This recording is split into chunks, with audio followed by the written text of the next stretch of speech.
귀함을 이렇게 알게 됩니다. 이스라엘 갔다 오면서 마이크가 조금 이스라엘 갔다 오면서 주님의 은혜를 이렇게 느끼게 되었고요. 또 성도님들 기도 가운데 좋은 날씨 가운데서 하나님이 보여주시는 그것을 이렇게 보았습니다. 아까 찬양팀에 찬양하는데 왜 이리 눈물이 나는지 제가 십자가의 길을 이렇게 걸었지만은 그것을 다시 또 여기 찬송을 부르면서 다시 생각하니까 주님 참 얼마나 감사가 되는지 눈물이 나와서 참을 수가 없었습니다. 혹시 제가 말씀 전하는 중에 감정이 복받치더라도 이해해 주시기 바랍니다. 오늘 하나님 말씀 같이 보겠습니다. 베드로전서 2장 9절에서 10절 다 같이 읽겠습니다. 베드로전서 2장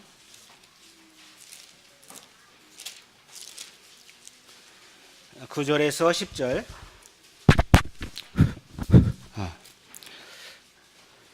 시작. 그러나 너희는 택하신 족속이요 왕같은 제사장이요 거룩한 나라요 그의 소유가 된 백성이니 이는 너희를 어두운 데서 불러내어 그의 귀한 빛에 들어가게 하신 이의 아름다운 덕을 섬기게 하심이라. 너희가 전에는 백성이 아니더니 이제는 하나님의 백성이요 전에는 긍휼을 얻지 못하였더니 이제는 긍휼을 얻은 자니라. 출애굽기 말씀 보시겠습니다. 출애굽기 19장 1절부터 6절까지만 다 같이 읽겠습니다. 출애굽기 19장 1절부터 찾으셨으면 다 같이 읽겠습니다. 시작. 이스라엘 자손이 애굽 땅을 떠난 지 3개월이 되던 날 그들이 시내 광야에 이르리라. 그들이 느비듬을 떠나 시내 광야에 이르러 그 광야에 장막을 치되 이스라엘이 거기 아산 앞 장막을 치니라. 모세가 하나님 앞에 올라가니 여호와께서 산에서 그들을 불러 말씀하시되 너는 이같이 야곱의 집에 말하고 이스라엘 자손에게 말하라.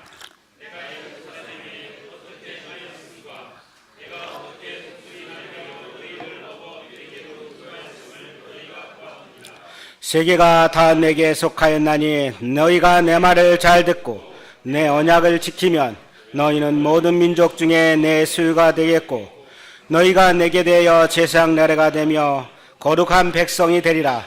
너는 이 말을 이스라엘 자손에게 전할지니라.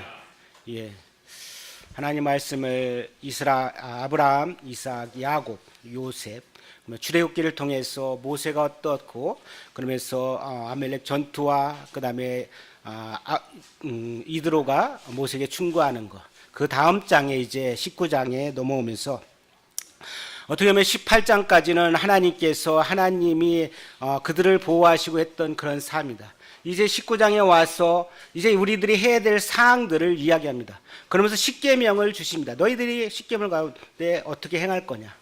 아주 중요한 그러한 장입니다. 하나님 말씀을 이렇게 흐름을 따라서 저희가 보게 됩니다. 요즘에 사회적 이슈가 되는 단어가 뭐가 있죠? Me too, with you. 그렇습니다.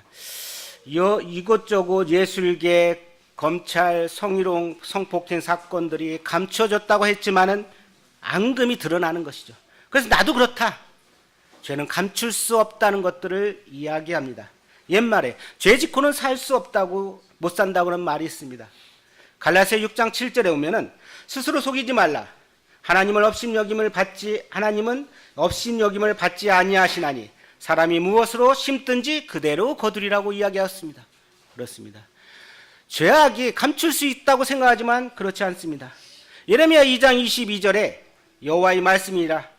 내가 잿물로 스스로 씻으며 내가 많은 비누를 쓸지라도 내 죄악이 내 앞에 그대로 있으라.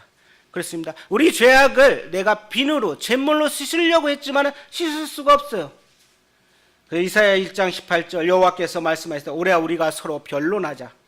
너희 죄가 주홍 같을지라도 눈과 같이 휘어질 것이요 진홍같이 붉을지라도 양털같이 희게 되리라.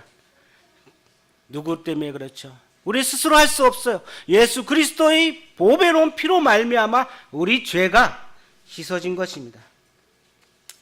또 하나 사건이 하나 있습니다.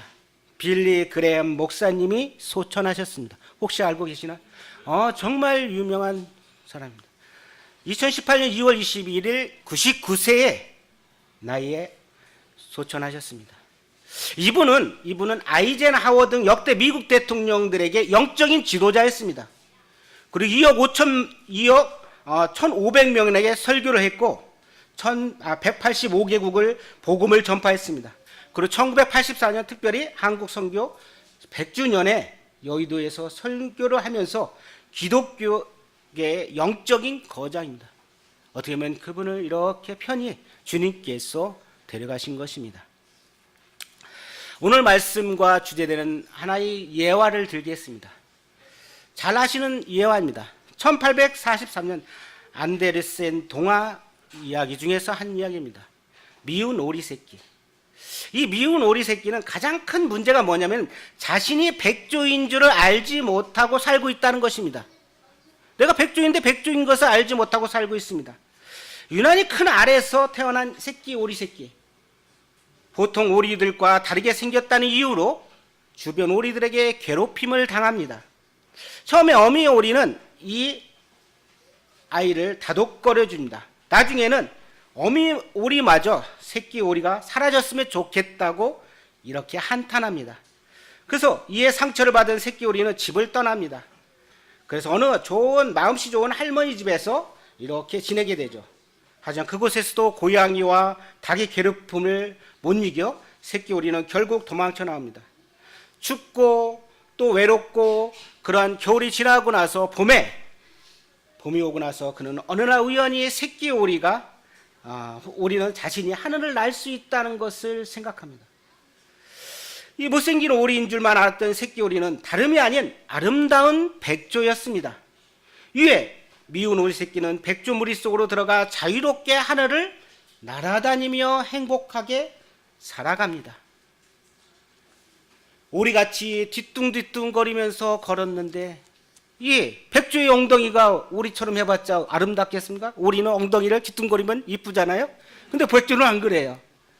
그런 가운데서 이제 그의 정체성을 그는 아는 것입니다. 자신이 누군지를 알고 자신이 가지고 그런 것을 살아가는 것입니다. 자신이 백조임에도 불구하고 계속적으로 오리로 살고 있다면 어떻게 되겠습니까? 자신의 자존감을 잃어버린 것입니다. 하늘을 날며 백조답게 아름답게 자신감을 가지고 자신의 정체성과 자신의 자존감을 알고 백조답게 살아가는 것입니다. 성도님들의 자존감은 몇 점을 부여하십니까? 스스로 한번 생각해 보세요. 나는 나의 자존감, 나의 정체성, 나는 몇 점이라고 생각하시나요? 스스로 자문해 보세요.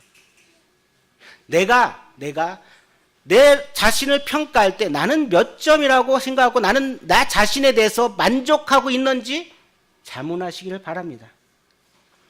어떤 사람은 이렇게 생각합니다. 나는 형편없는 사람이야. 중간 정도 되겠지. 내가 같은 사람이야. 제가 어떤 형제님과 이렇게 교제를 했습니다. 이스라엘 가서 룸메이트와 교제를 하면서 형제님 말씀을 준비해서 형제님은 몇 점 정도 돼요? 몇 점이라 했을까요? 50점도 안 된다는 거예요. 50점. 실망했어. 50점. 그렇습니다. 저 역시 남들 보기에 키가 크지 않죠? 작죠? 똘똘하죠? 그랬습니다. 그래서 찬양을 잘하는 것도 아니죠, 제 안에.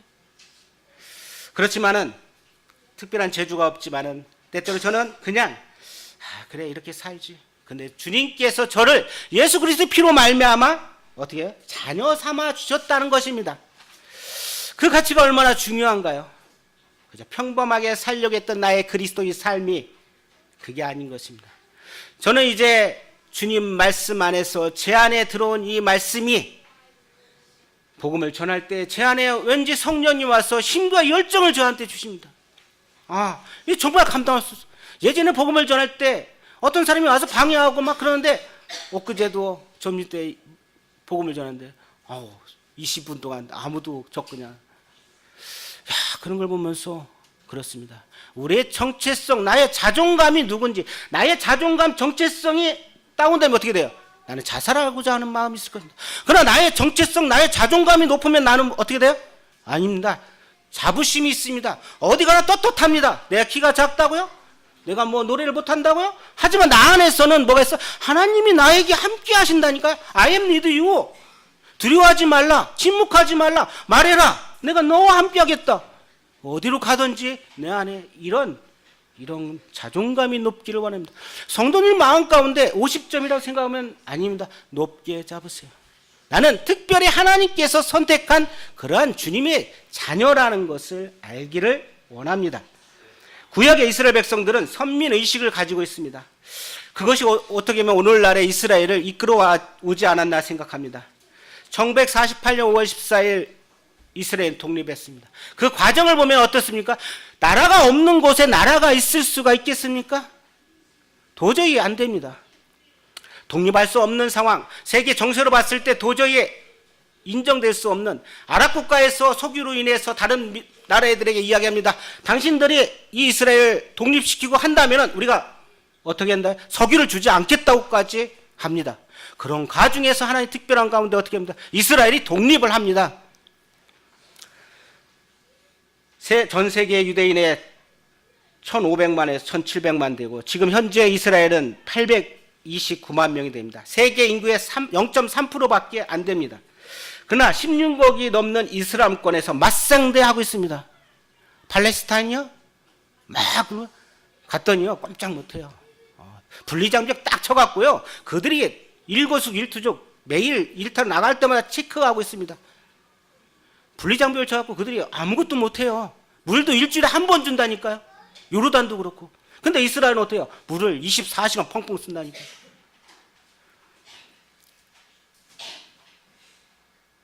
미국 내에서 유대인이 3% 미만이지만 정치, 경제, 금융, 예술, 문화, 언론, 정보통신 등 주요 부분에서 어떻게 주도적인 역할을 하고 있습니다. 미국 부자의 400명 중 24%가 유대인입니다. 최상위 부자 40% 중 42%가 유대인이고 상위 6대 은행 중 3개가 유대인이 자본입니다. 월가 주요 투자은행에 유대 자본이 있고 워싱턴 포스트와 타임지 등 영향력 있는 신문이 유대 자본입니다. 문화영화계의 할리우드의 7대 메이저 중 디즈니를 제외한 6개 영화사가 유대인이 맡고 있습니다. 이와 같이 놀라운 것입니다. 그들은 그들의 자존감이 높았습니다. 선민의식, 하나님 택했다는 것입니다. 우리도 동일하게 하나님께서 우리를 택했다는 자존감을 가지기를 합니다. 자존감이 높아지고 나의 정체성이 누군지를 아시기를 원합니다. 오늘 주제의 말씀입니다. 창세기 46장 3절 4절이면 야곱이 애굽으로 내려가기를 두려워했을 때 하나님은 야곱에게 나는 하나님이라고 이야기합니다. 야곱이 내려가기를 두려워했어요. 나는 하나님이래요.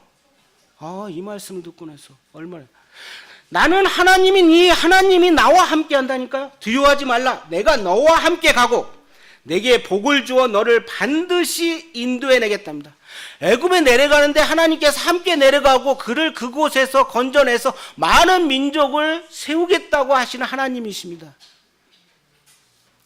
바울 자신도 이렇게 소개합니다. 사도행전 22장 3절에 나는 유대인으로 길리기아 다수에 낳고 가멜리엘이 문화생이 있고 여러 가지 중에서 모든 사람보다 하나님께 열심히 있었던 자라입니다.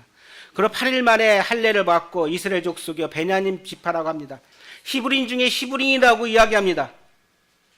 율법으로는 바리새인이요 열심으로는 교회를 박해했던 그런 사람입니다. 율법을 이루는 흠이 없는 그런 사람입니다. 그런데 그가 사명이 바뀌었어요. 사울은 예수 그리스도를 영접한 후 그의 사명이 완전히 바뀌었습니다. 사도행전 20장 24절 뭐라고 합니까? 나의 달려갈 길과 주 예수께 받은 사명 곧 하나님의 은혜의 복음을 증언한 일을 마치려 하면 나의 생명조차도 조금도 귀한 것으로 여기지 않아요. 그의 자존감 어땠어요? 상당히 높았어요. 하나님의 하나님됨을 그는 인정하고 그는 삶 가운데 살아갔다는 것입니다. 우리의 삶 가운데 하나님이 나의 하나님이라는 것을 알고 나는 그렇게 살아가고 있나요? 하나님을 얼마만큼 나는 내 삶 가운데 신뢰하고 살아가나요? 하나님을 얼마만큼 나의 삶 가운데 의지하고 기도하고 살아가나요? 나는 매일 아침에 주님 앞에 묵상하고 기도하면서 하나님 말씀 보면서 나의 삶을 어떻게 인도할 건지를 나는 기도하고 따라가고 있나요? 나의 하나님 되심을 나는 알고 있나요? 야곱은 두려웠지만 하나님께 직접 하나님이라고 이야기합니다. 그분이 나와 함께 가시고 나를 이 애굽에서 건져내실 거라는 것을 이야기하십니다. 나와 함께 하신 하나님, 그렇게 이야기하십니다. 출애굽 19장에 이렇게 말씀하십니다. 하나님께서 이스라엘 백성에게 십계명을 주시기 전에 너희들은 내가 특별히 보호하고 인도하여 선택한 소중한 백성이라고 이야기합니다. 그러니 너희는 거룩한 나에게 오기 위해서 너희 자신을 깨끗하게 하라고 합니다. 너희가 누구인지, 너희 자손의 자존감, 정체성을 좀 알으라고 이야기합니다. 하나님께서 이스라엘 백성들이 울부짖는 고통을 들었습니다. 괴로움을 보셨습니다. 애굽에서 건져내시고 이스라엘 백성들의 밤에는 불기둥과 낮에는 구름기둥으로 그들을 인도하셨습니다. 홍해 바다를 걷게 하시고 만나와 메추라기를 주시며 그들을 돌보셨습니다. 목마를 때 물을 주시며 그를 돌보셨던 하나님, 갓 태어난 아기를 다루듯이 보호하신 하나님, 어린아이가 어렸을 때 그 아이의 눈에서 어머니가 눈을 떼나요? 떼지 않습니다. 그 아이가 어떻게 되는지 항상 보살피면서 그를 주시합니다. 혹시나 위험한 걸 만질까? 혹시나 다치지 않을까? 창세기 출애굽기 19장 4절 보겠습니다. 내가 애굽 사람에게 어떻게 행했은가? 하나님의 이야기입니다. 내가 애굽 사람에게 어떻게 행했은가? 그들에게 어떻게 해서 애굽 사람들 징벌했잖아요. 그리고 내가 어떻게 독수리 날개로 너희를 업어 내게로 인도했음을 너희가 보느라. 하나님께서 이스라엘 백성들을 어떻게 인도하십니까? 그냥 와라. 그래, 맛있는 거 줬으니까 그냥 와라. 그게 아닙니다. 독수리 날개로 업고 인도하셨대요. 이 얼마나 기가 막힌 이야기입니다. 단순한 구원의 해방이 아니라 정말 그들이 삶 가운데서 함께 하시는 하나님입니다. 나의 삶 가운데서 함께 하시는 하나님, 그 하나님이 뭐라고 합니까? 5절에 세계가 다 내게 속하였으니 너희가 내 말을 잘 듣고 내 언약을 지키면 너희는 모든 민족 중에서 내 소유가 된다 합니다. 하나님은 우주를 지으시고 창조하시고 다스리십니다. 세계가 다 하나님께 속한 것입니다. 너희가 내 말을 잘 듣고 내 언약을 지키면 이야기합니다.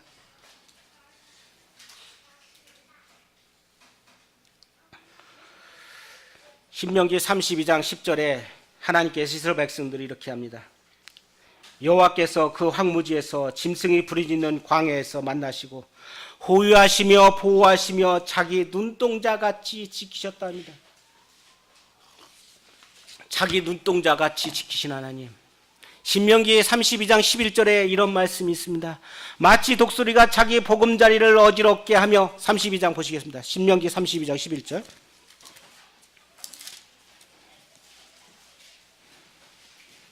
10절 11절 보시겠습니다. 다 같이 읽겠습니다. 시작. 여호와께서 그 황무지에서 짐승이 부르짖는 광야에서 만나시고 호위하시며 보호하시며 자기의 눈동자같이 지키셨도다. 마치 독수리가 자기의 보금자리를 어지럽게 하며 자기 새끼 위에 너풀거리며 그 날개를 펴서 새끼를 받으며 그 날개 위에 그것을 엎는 것 같이. 예, 감사합니다. 마치 독수리가 자기의 보금자리를 어지럽게 하며 자기의 새끼 위에 너풀거리며 그 날개를 펴서 새끼를 받으며 그의 날개 위에 그것을 엎게 하는다. 말씀이 이해가 되시나요? 풀어서 이야기하겠습니다. 하나님께서, 독수리가 독수리 새끼를 훈련시키는 과정입니다. 어떻게 하냐면요, 새끼 독수리를 위해서 어미 독수리가 둥지를 흔들어 버립니다. 떨어뜨려 버린다니까요. 여기서 그렇잖아요. 마치 독수리가 자기 보금자리를 어지럽게 하며 자기 새끼 위에 나풀거리고, 그리고 흔들어 떨어뜨리게 하고 소심하지 않고 새의 왕이 되게 하기 위해서 독수리는 가시를 갖다가 그 보금자리에 놓습니다. 그러면 새끼들이 가시를 밟으면 어떻게 해요? 막 아파서 할 거 아니에요. 그래서 보금자리에 놓으면 날개를 너풀거리면서 이제 가시에 찔린 새끼는 자리를 어지럽히고 튀겨나옵니다. 날개를 퍼덕퍼덕거리면서 뛰어나오지만 날개가 힘이 없습니다. 뚝 떨어지잖아요. 그때 어미 독수리가 어떻게 합니까? 여기에 나옵니다. 너풀, 새끼 위에 너풀거려갖고 막 흔들잖아요. 그러면 새끼들이 뛰어나옵니다. 그때 그의 날개를 펴서 새끼를 받으며 그 위에, 날개 위에 그것을 엎는다는 것입니다. 좀 이해가 되시죠? 그렇습니다. 새끼 독수리를 훈련시키기 위해서 우리의 삶도 하나님께서 광야의 삶을 통해서 우리를 훈련시키십니다. 어느 인디안인가요? 어떤 사람들을 아이들을, 남자를 훈련시키기 위해서 이렇게 한답니다. 아이를 데리고 부모가, 아버지가 저 깊은 산에 가서 그 아이를 혼자 놔둡니다. 그것은 짐승들이 막 사자도 울고불고 있죠. 그 싹 돌아온답니다. 혼자 있게끔 아무것도 주지 않고. 그래서 아빠는 아이 모르게 뒤에서 싹 숨어 있습니다. 활을 가지고 언제든지 아이를 어떻게 해요? 사자나 무엇이 오면은 죽이려고 밤새 아이 어깨에 있답니다. 놀랍습니다. 하나님께서 우리를 그렇게 하신다니까. 눈동자같이 지키신다니까. 눈동자가 영어 단어 뭔지 애플 오브 아이입니다. 그렇게 소중하다는 것입니다. 애플 오브 아이, 눈에 아주 귀한 것. 한 사람에게 소중한 그런, 우리 눈에 얼마나 소중합니까? 우리 눈동자가 얼마나 소중합니까? 조금만 아파도 얼마나 아무것도 보지 못해요. 눈동자같이 우리를 지키십니다. 잠언 7장 이전에 내 계명을 지켜 살며 내 법을 내 눈동자같이 지키라고 합니다. 시편 17편 8절에 나를 눈동자같이 지키시고 주의 날개의 그늘 아래 감추신다고 합니다. 그들을 눈동자처럼 소중한 보물로 삼으셨고, 그런 신분의 우리들은 하나님의 사랑에서 끊을 수가 없습니다. 이사야서 31장 5절에 새가 날개치며 그 새끼를 보호함같이 나 만군의 여호와가 예루살렘을 보호할 것이라. 그것을 호위하며 건지며 뛰어넘어 구원하리라고 이야기합니다. 그렇습니다. 로마서 8장 39절 어떠한 피조물이라도 어떠한 것이라도 하나님의 사랑에서 우리를 끊을 수 없다고 이야기합니다. 하나님의 사랑이 얼마나 귀한지요. 이제 출애굽기 19장 5절에 오면은 세계가 다 내게 속하였고 너희가 내 말을 잘 듣고 내 언약을 지키면이 있습니다. 그냥 무조건 아닙니다. if, 만약 너희가 어떻게 한다면은 너희는 모든 민족 중에서 내 소유가 된다고 합니다. 그리고 너희가 내게 대하여 제사장 나라가 되고 거룩한 백성이 되리라. 너는 이 말을 이스라엘 자손에게 전하라고 합니다. 베드로서 2장 9절 10절 조금 아까 읽은 말씀 같이 오직 너희는 택하신 족속이요. 오직 너희는 택하신 족속이라고 합니다. 왕 같은 제사장이라고 이야기합니다. 우리가 왕 같은 제사장이라고 생각하시나요? 택하신 족속이라고 생각하시나요? 그의 소유된 백성이라고 합니다. 우리의 자존감이 얼마나 높습니까? 하나님께 택해주셨다니까. 우리 자존감 너무 낮추지 마세요. 나의 정체성 너무 낮추지 마세요. 나는 떳떳하게 주의 복음을 들고 나갈 수 있는 그런 사명을 가지고 나가기를 원합니다. 하나님의 백성의 정체성을 살펴보겠습니다. 첫 번째, 너희는 열국 중에서 하나님의 소유된 백성이라 합니다. 소유된 백성이라는 것은 보석과 같은 특별한 보물입니다. 트레저얼드 포제션이라고 합니다. 트레저얼드, 보석과 같은 보배로운 특별한 그러한 뜻이 있습니다. 하나님께서 특별히 관심을 두고 아끼고 귀하게 여기는 사람을 말합니다. 하나님께서 이스라엘을 택하시고 부르신 이유는 그들만을 위해서 한 것이 아닙니다. 그들을 하나님의 특별한 소유, 곧 세상의 구속사, 특별한 주인공으로 쓰고자 하셨기 때문에 그렇습니다. 하나님께서 우리를 왜 부르셨습니까? 왜 우리를 구원하게 하셨습니까? 그저 그런 사람, 그리스도인의 살기를 원해서 그랬습니까? 아닙니다. 하나님께서 우리를 뭐라고 하십니까? 소유됐다고 합니다. 소유는 시굴라, 백성, 시굴라라고 이야기합니다. 그 어느 것과 비교도 할 수 없고 바꿀 수 없는 가치라고 합니다. 보배롭고 소중한 존재라고 합니다. 우리의 신분을 보여주며 하나님 보시기에 건강한 자, 그것은 하나님의 보배로운 자녀라고 합니다. 우리는 하나님의 보배로운 자녀입니다. 하나님의 소유된 백성입니다. 택하신 족속, 여기서 족속은 게노스라는 뜻이 있습니다. 출생 계통이 같은 자, 곧 가족을 이야기합니다.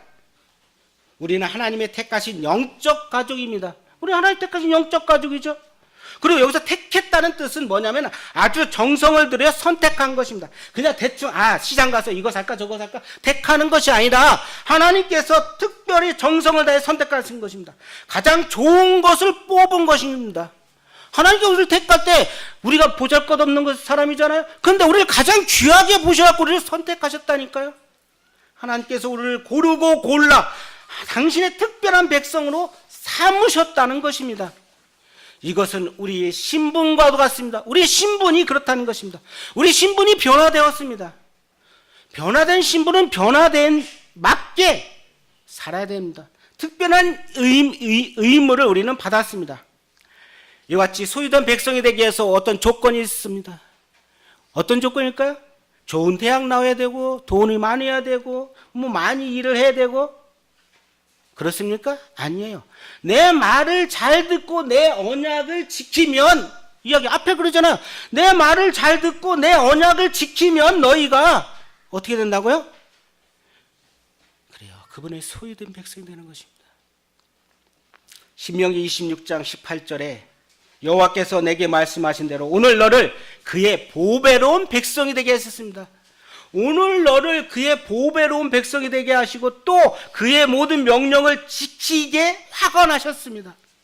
이사야서 43장 4절에 내가 내 눈에 보배롭고 존귀하며 내가 너를 사랑하였은즉 그렇습니다. 하나님 보시기에 하나님이 내 눈에 보배롭고 존귀하게 나를 삼으셨습니다.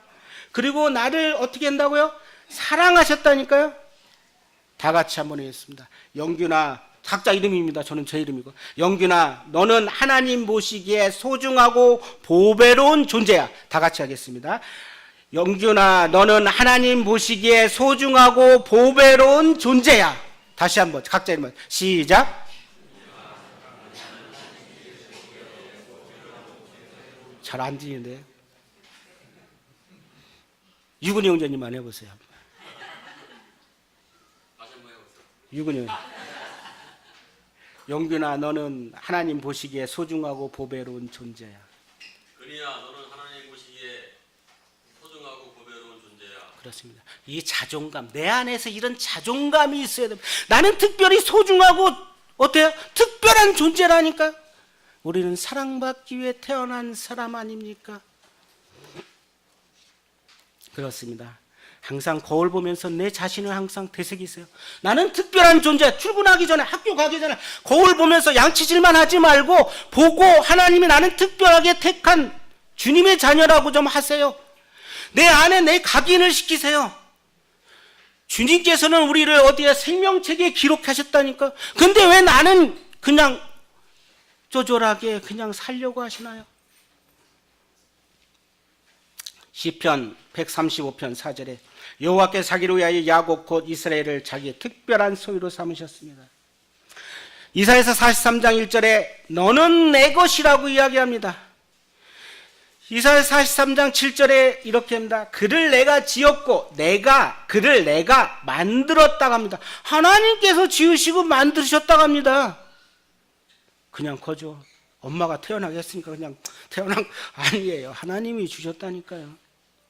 말라기 3장 17절 만군의 여호와가 이르노라 내가 나의 정한 날에 그들로 나의 특별한 소유로 삼았다. 나의 정한 날에 그들을 나의 특별한 소유로 삼았다니까. 하나님께서 우리를 특별한 소유로 삼으셨잖아요. 교회를 하나님께서 특별한 소유로 사주시고 우리를 값주시고 사심으로 자신을 특별한 소유로 삼으셨습니다. 그래서 골로새서 3장 11절에 12절에 그러므로 너희는 하나님의 택하신 거룩하고 사랑하는 자들처럼 하나갑니다. 하나님이 택하신 거룩하고 사랑하는 자들처럼 우리는 행해야 될 것입니다. 하나님께서 이스라엘 백성들이 어디 잘나서 택했습니까? 신명기 7장 6, 7절에 너는 여호와 내 하나님의 성민이라 내 하나님 여호와께서 지상 만민 중에 너를 자기 기업의 백성으로 택하셨나니 여호와께서 기뻐하시고 너를 택하심은 너희가 다른 민족보다 수유가 많기 때문이 아니라 너희는 오히려 모든 민족 중에서 가장 적은 자라고 합니다. 가장 적은 자 가운데 되죠. 여호와께서 다만 너희를 사랑하심으로 말입니다. 우리가 잘나서 하나님이 택하셨습니까? 하나님께서 우리를 사랑하시기 때문에 우리를 택해 주신 것입니다. 그의 보배로운 피로 말미암아 우리를 택하셨습니다. 미가서 5장 2절에 보면 베들레헴 에브라다야 너는 유다 족속 중에 작을지라도 이스라엘을 다스릴 자가 내게로 나올 것이라. 마태복음 2장 6절에 내 백성 이스라엘 목자가 되리라. 누가요? 예수 그리스도께서 나오신다는 거잖아요. 그 피로 말미암아 우리가 의롭게 되었고 그의 소중한 백성이 된 것을 우리는 잊지 말아야 될 것입니다. 그리고 둘째, 하나님의 복음의 제사장입니다. 택함을 받기 위해서 우리는 어떻게 합니까? 그냥 거저되는 것이 아닙니다. 혹시 아직 예수 그리스도를 영접하지 않은 사람이 있다면 하나님이 특별한 소위로 택함을 받기 원합니다. 요한복음 1장 12절 영접하는 자 곧 그 이름을 믿는 자에 하나님의 자녀가 되는 권세를 주셨습니다. 그렇습니다. 택함을 받을 수 있는 권세. 그리고 계시록 20장 15절에 누구든지 생명책에 기록되지 못한 자는 어떻게 한다고? 다 불못에 던집니다. 택함을 받지 못한 자, 구원받지 못하고 영접하지 못한 자는 불못에 던집니다. 얼마나 하나님께서 우리를 소중하게 택하셨습니까? 그리고 우리를 어떻게 해요? 이렇게 하십니다. 제사장 나라. 하나님의 복음의 제사장 나라로 우리를 삼으셨습니다. 로마서 15장 16절에는 사도 바울은 이렇게 이야기합니다. 이는 나로 이방인들을 위한 예수 그리스도의 일꾼이 되어 하나님의 복음의 제사장 직분을 하게 하려고 했습니다. 사도 바울을 택한 게 뭐야? 이스방인들에게 복음의 메시지를 전하고 하는 제사장 직분을 주신 것입니다. 하나님께서 우리를 택하신 게 무엇입니까?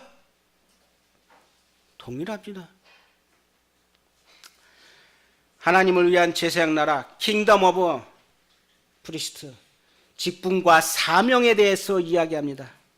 즉 이스라엘 백성들은 자신이 받을 복을 온 세계 열국의 전달자로 삼으라겠습니다.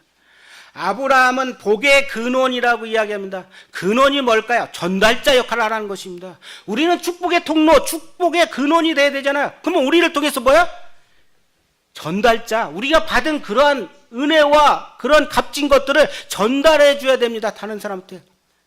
미투 운동이 뭐 드러내는 게 아니라 우리의 영성인 침체된 것을 우리는 서로 간에 미투 위유 하면서 응원하면서 영적인 부분이 각성되고 우리의 자존감과 정체성을 회복되기로 합니다. 나 하나님 말씀 받았더니 이렇게 나를 역사하시더라. 옆에서 미투 또 옆에서도 니드유. 그런 영성인 것이 좀 우리 안에서 매일매일 삶 속에 일어나기를 원합니다. 하나님은 그것을 원하십니다. 여러분 삶 속에서 우리 그냥 가만히 침묵하고 있는 게 아닙니다. 두려워하지 말라, 침묵하지 말라, 말하라고 이야기하지 않습니까? 왕 같은 제사장, 왕이면서 제사장이 있습니다. 우리를 보통으로 그냥 제사장을 삼는 게 아닙니다. 왕 같은 제사장입니다. 구약에서 제사장이 되기 위해서 어떻게 합니까? 12지파 중에서 레위지파의 아론의 후손으로 제한되어 있습니다. 신약에서 우리들은 하나님의 제사장으로 삼으셨습니다. 요한일서 2장 20절에 너희는 거룩하신 자에게 기름 부음을 받았다고 합니다. 거룩하신 자 앞에서 기름 부음을 받았습니다. 히브리서 4장 16절 우리는 긍휼함을 받고 때를 따라 돕는 은혜를 얻기 위하여 은혜의 보좌 앞에 담대히 나아갈 수 있습니다. 계시록 1장 6절에 우리를 나라와 제사장으로 삼으셨습니다. 그에게 영광과 능력이 세세토록 있을지어라고 이야기합니다. 계시록 5장 10절에 우리를 어떻게 합니까? 나라와 제사장으로 삼으셨고 저희가 땅에서 왕노릇하라고 합니다. 즉 제사장적인 삶을 우리가 살으라고 이야기합니다. 구약에서 제사장이 되기 위해서 여러 가지 행하죠. 레위기 8장 6절에서 아론과 그 아들 데려가 물로 씻기고 숫송아지를 갖다가 머리에 안수해 죄를 사하고 예복을 입히고 관유로 아론의 머리에 붓고 거룩하게 하고 구별한 나실인이 되게 합니다. 구약 시대의 제사장들은 어떻습니까? 먼저 하나님과 백성 사이의 중보자 역할을 했습니다. 하나님의 말씀을 받아서 백성에 전달하는 사람, 백성들의 죄를 위해서 하나님께 기도하는 사람, 백성의 죄를 위해서 희생제물을 하나님께 드려 죄사함 받도록 하는 사람입니다. 제사장이 없으면 백성들 죄를 사할 수 있는 게 없잖아요. 제사장이 없으면 세상에 소망이 없고 죄와 영적으로 무지해 죽어갈 수밖에 없습니다. 그와 같이 중요한 것입니다. 신약에서 제사장은 어떻습니까? 하나님 말씀을 가지고 모든 족속으로 제자를 삼는 것입니다. 베드로전서 2장 9절에 아까 읽은 것 같이 너희는 택하신 족속의 왕같은 제사장이라고 합니다. 거룩한 나라라고 합니다. 예수님은 우리를 하나님 앞으로 인도하기 위해서 희생 제물이 되시고 간구와 지금도 우리를 위해서 중보하고 간구하고 계시고 하나님께 나아갈 수 있는 길을 열어놓으셨습니다. 산길이 되셨습니다. 셋째로 거룩한 백성입니다. 홀리 네이션입니다. 거룩한 백성, 거룩한 나라. 거룩하다는 말은 구약의 카도시라고 하고 분리, 구별이라는 뜻이 있습니다. 하나님을 예배하기 위해서 따로 구별된 것입니다. 거룩한 백성, 따로 구별된 것이요. 자, 구별된 백성, 교회를 뭐라고 하죠? 에클레시아, 불러낸 세상의 무리 가운데 불러낸 무리, 거룩하게 하기 위해서 그들 따로 분리돼서 나왔습니다. 그런 우리가 예수 그리스도의 향기를 가지고 세상 사람들에게 가서 우리의 삶을 통해서 그들이 감화받고 하나님의 자녀인 것을 인정하며 살아야 될 것입니다. 근데 우리가 그렇게 거룩한 백성이여 택하신 족속이여 왕같은 제사장으로 이야기했는데 우리는 세상 가운데 파묻혀서 그냥 내가 그리스도인인지 자체도 나 자신도 모르고 그냥 살아가는 그리스도인이 되면 안 된다는 것을 말씀드립니다.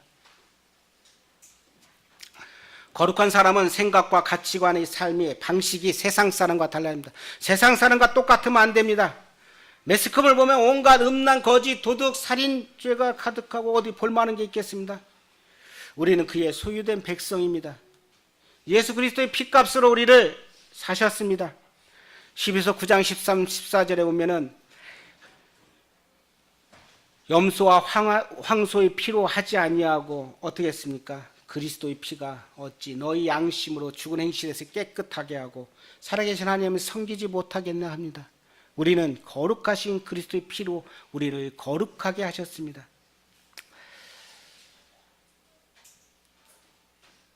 레위기 11장 44절에 보면은 나는 여호와 너희 하나님이라 내가 거룩하니 너희 몸을 구별하여 거룩하게 하고 그렇습니다. 교회는 내적으로 청결을 유지해야 됩니다. 아니 우리 삶이 내적으로 청결해야 합니다. 거짓되고 부패하고 내 안에 있으면 성령님이 두르지 않습니다. 내 안에 악독이 가득하고 음행이 가득하고 그런 것이 있다면 내 안에 주님이 음성이 들리겠습니까? 그래서 매일매일 하나님 말씀 읽고 나의 마음을 주님 앞에 드리면서 정결한 삶을 살아야 될 것입니다. 세상을 향해서 거룩함을 또 보여줘야 합니다. 거룩은 세상과 구별되는 첫 번째 요소입니다. 그리스도인이 세상과 구별되는 요소가 없다면 세상 사람들은 우리에게 매력과 호기심을 가지지 않을 것입니다. 우리는 거룩함으로 세상의 소금과 빛의 역할을 해야 됩니다. 나의 자존감, 나의 정체성을 생각하기 바랍니다. 하나님께서 지금 19장에 오면서 십계명 받기 전에 이스라엘 백성들에게 어떻게 합니까? 정결하라고 이야기합니다.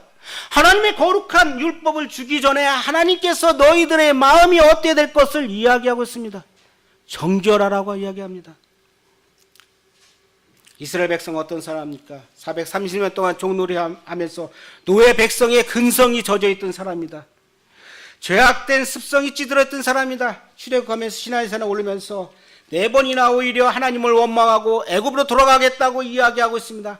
만나와 메추라기를 주었고 물을 먹여주고 여러 가지 일을 보였지만 모세를 원망해서 돌을 쳐서 죽이려고 했던 그러한 이스라엘 백성입니다.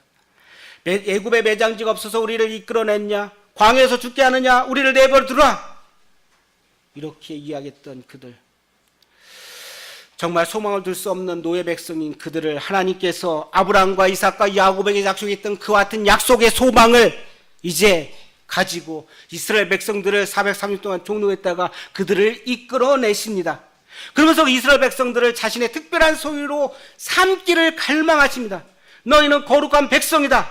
제사장 나라가 되기를 갈망하셨습니다. 그러니까 너희는 내 말을 잘 듣고 내 언약을 지키면, 그렇습니다, 매일매일 하나님을 사랑하고 하나님 말씀을 따라 살아가고자 하는 마음이 우리 안에 샘솟기를 원합니다. 하나님이 이스라엘 백성 중에 강림할 때 이렇게 이야기하십니다. 백성들로 하면 성결케 하라고 합니다. 그리고 그들이 옷을 빠르라고 합니다. 주님 만날 마음의 자세를 준비하라고 합니다. 우리는 예배드려 올 때 우리의 마음 자세가 어떻습니까? 우리는 정결한 마음으로 주님 앞에 나와서 그 거룩하신 하나님 앞에 나오기 위해서 우리의 마음 자세가 어떻습니까? 십계명을 받기 위해서 하나님께서 그들을 정결하게 하라고 했습니다. 그리고 옷을 빨게 하고 그들을 만날 마음의 자세를 준비하라고 합니다. 그리고 백성들에게 예비해 3일 동안 기다리라고 하십니다. 잠언 8장 17절에 나를 사랑하는 자들이 나의 사랑을 입으며 나를 간절히 찾는 자가 나를 만날 것이라고 했습니다. 우리는 만났습니다. 그러면 하나님의 음성의 귀한 것을 우리가 만나기 위해서 간절히 주의 음성을 듣고자 찾아야 될 것입니다. 우리가 아침에 일어나서만 말씀 보고 기도하고 그런 게 아니라 24시간 매 순간마다 우리의 삶 가운데 주님이 어떤 분인지를 기도하고 말씀을 보고 묵상하고 그 삶을 인도하는 그러한 삶이 되기를 원합니다. 그 네 번째, 삼가 산에 오르거나 그 지경을 밟지 말아야 합니다. 여인을 가까이 하지 말라고 합니다. 결론입니다. 나는 누구인가? 나는 누구예요? 나는 누구예요? 다 같이 나는 누굽니까? 크게 좀 하세요. 나는 누구예요? 주님의 자녀, 거룩한 백성이잖아요. 좀 크게 하세요. 나는 누구예요? 그래요. 거룩한 백성, 왕같은 제사장이라니까. 이게 내 안에서 꽉 색인이 돼야 도장 찍듯이 생명책에 기록된 얼마나 놀라운 자부심입니까? 그러면 내 안에서 너희는 택하신 족속의 왕같은 제사장이요 말하고 있잖아요. 그럼 내 안에서 이런 자존감이 좀 높아지기를 원합니다. 오늘 말씀 듣고 나서 거울 보고 아침마다 꼭 하세요. 나는 하나님의 거룩한 백성이다. 택하신 족속이다. 왕같은 제사장이라고 하시기를 원합니다. 나의 정체성, 나의 자존감을 높여주기를 원합니다. 그래야만 내가 어디 가서 떳떳하게 그리스도인임을 자랑하고 자부하고 복음을 전할 수가 있는 것입니다. 나의 삶이 어떻든, 나의 삶이 꾸질꾸질하고 여러 가지 환난이 오더라도 이 정체성과 자존감이 높다면 그것은 아무 문제가 안 됩니다. 나의 신분을 알면 사명이 보입니다. 하나님이 나를 택하시고 나를 거룩하게 하셨고 나의 소유된 백성이고 왕같은 제사장의 사명을 보이면, 신분을 알면 사명이 보인다니까요. 내가 가야 될 길을 알 수 있다니까요. 그래서 제사장 삶은 구별된 삶입니다. 베드로전서 2장 9절 10절에 너희는 택하신 족속이요 왕같은 제사장이요 거룩한 나라요 그의 소유된 백성이니 이는 너를 불러. 그 다음에 중요합니다. 우리가 무엇을 해야 될 건가를 이야기하고 있습니다. 베드로전서 2장 다시 보시겠습니다. 베드로전서 2장